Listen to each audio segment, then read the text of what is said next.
Valomera-panao indray tiainao tsaina manaraka izao fandarana fandalinana soratra masina izao. Anio isika tia hijery manokana momba ny andalana anankiray, andalana maromaro ao amin'ny Genesisy 3 nefa mialoha izay dia vavaka isika ray be fitiavana sy tsara indrindra ny an-danitra ao. Misaotra noho ny famindraponao afaka mianatra ny teninao. Tompo ampitombohy ny finoanay ary noho ny rahasoan'ny Kristy zanakao nalatsaka ho anay. Sorona ho anay mialohany mbola tsy ary akory ny fanorenana izao tontolo izao. No angatahanay famelana ny elokay amin'ny anaran'ny mahavonjy. Amen. Eny manohy izao fampianarana izao isika ka ao amin'ny Genesisy 3 rehefa mijery ny andininy tapany voalohany sy ny manaraka eo tsika dia mahita fa ny Genesisy dia misy mpisehatra anakirongeza be, goavana be, manjavona. Tonga dia fantatrao hita eo amin'ny Genesisy 2:7-7 zany dia Andriamanitra sy Adama. Ka Andriamanitra miteny tamin'ny Adama manao hoe ny hazo rehetra ao amin'ny sahazonao hinanana fa tsy ny hazo fahalalana ny tsara sy ny ratsy ny tsy azonao hinanana, fa amin'ny andro izay hinananao izany dia ho faty tokoa ianao. Mpisehatra roa iaho ny tsita dia Andriamanitra sy Adama. I Adama aloha mety hoe nandeha nanjavona nisaraka tamin'ny Eva, fa Andriamanitra tsy afaka atao hoe tsy hita satria Andriamanitra eo foana. Ka misy zava-miafina manokana eto ary sarom-patarina nakaiza-Andriamanitra.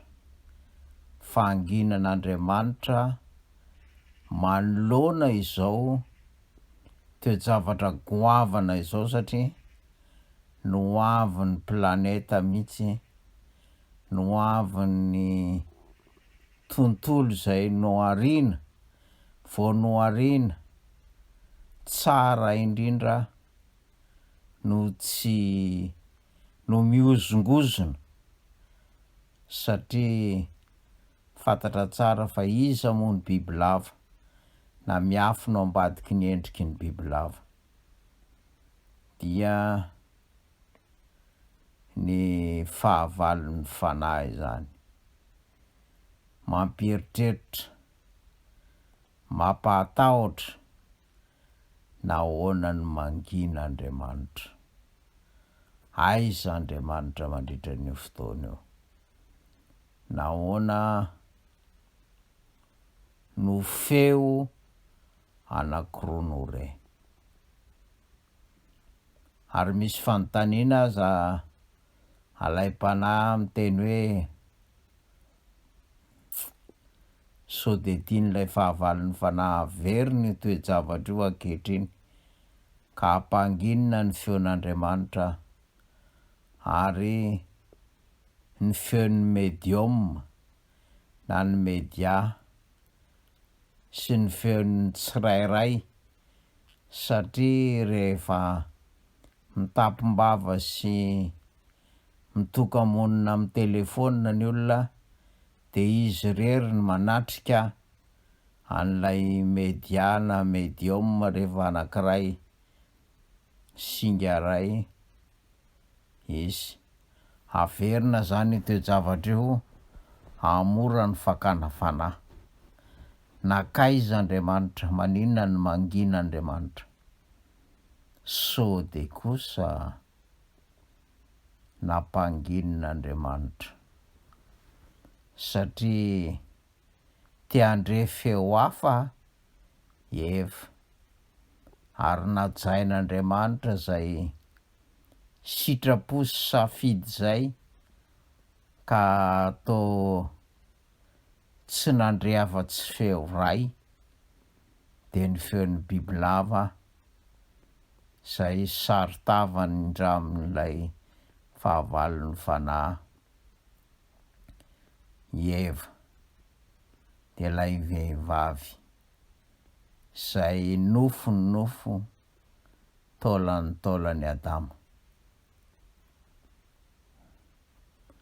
Jereo tsara ny firafitry ny fandrika fa mampatsiaro toe-javatra misy nalaina aloha dia nieritreritra eva zany fa azony ny fahamarinana matoy izy mamaly ilay bibilava dia tsy nahataitra azy bibilava miteny no ariny izy ary mahalala tsara fa ny bibilava tsy miteny kanefa tsy nahataitra azy zany. Rehefa tsy nahataitra azy zany de tsy nanaitra azy koa ny namaly amin'ny fombany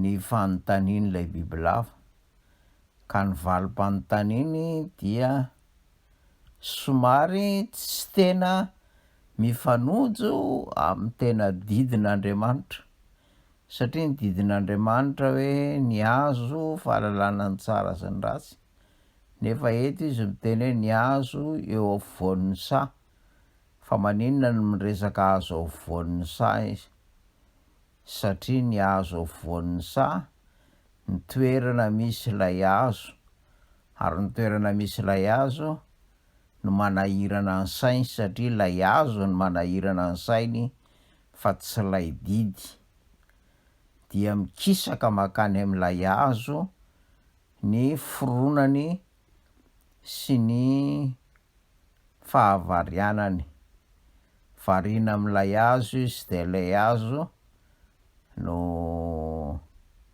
mahavariana azy de valiny azo ary tia nokasiana mafy lay azo de mivoaka ao am-poniny hoe tsy azonareo kasiana ka nampanginy no teo ny feon'Andriamanitra. Andriamanitra tsy mangina ary raha ny antso an'Andriamanitra izy de namaly azy Andriamanitra fa indrisy fa tsy zay ny zavatra nisy. Tsy ny antso an'Andriamanitra izy hoe hoy Andriamanitra manao hoe hoy Adonai Elohim manao hoe tsy azonareo hinanana ny hazo fahalalana ny tsara sy ny ratsy. Raha ny antso any Adonai Elohim izy dia tsy izao ny zavatra ny toe-javatra niseho fa tonga dia rava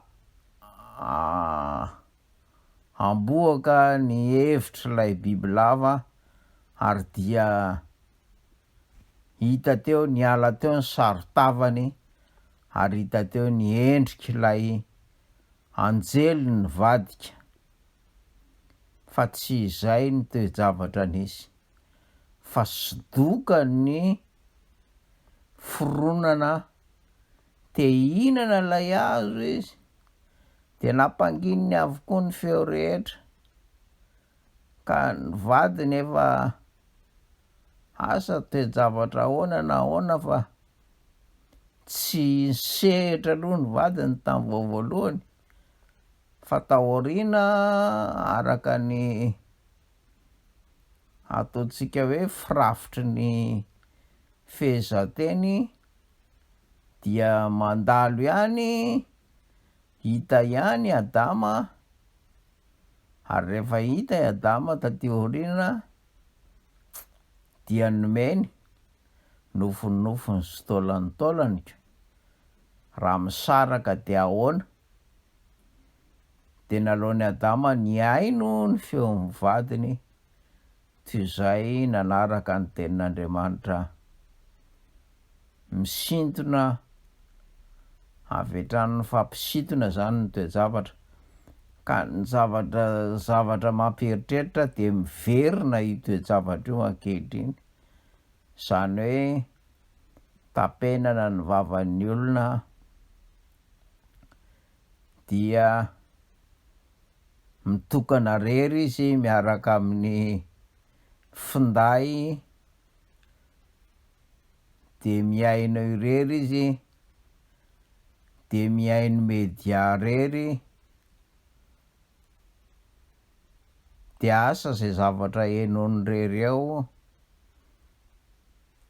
de asa zay zavatra sainy siriny rery eo, dia eo ambavan'ilay fahavalo izy raha tsy mitandrina, ary raha tsy miteny izy hoe hoy ny tompo hoe, dia ho rava anjavona avokoa ny zavatra rehetra ary miverina ty toejavatra ty, satria zay ny tadiavin'ilay fahavalo ny fanahy.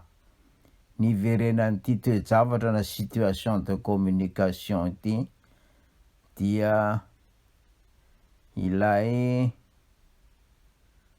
Eva manatrika an'ilay bibilava ary mamono ny feon'Andriamanitra, tsy miaino ny tenin'Andriamanitra hoe hoy Adonai Elohim hoe tsy azonareo hihinanana ny hazo fahalalana ny tsara sy ny ratsy, fa mamorona toejavatra hafa izy hoe ny hazo voan'ny sa, zany hoe ny filany te hikasika an'ilay hazo, ny filany te hihinana no heveriny fa lasa didy.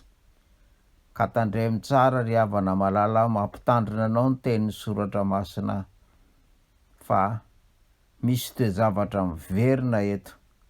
Aoka isika ho mailo ka hiafina ao anatin'ny tenin'Andriamanitra, fa ny tenin'Andriamanitra no hany aro sy hery ho atsika, ny tenin'Andriamanitra, ka Andriamanitra mihitsy no miteny, dia aoka zay tenin'Andriamanitra no averintsika ary hiankina amintsika, fa raha miankina amin'Andriamanitra tsika de misy lalana mizotra mahitsy ao am-potsika, hafantarantsika ny didiny. Amin'ny anaran'ny Tompo mirary soa anao. Amen.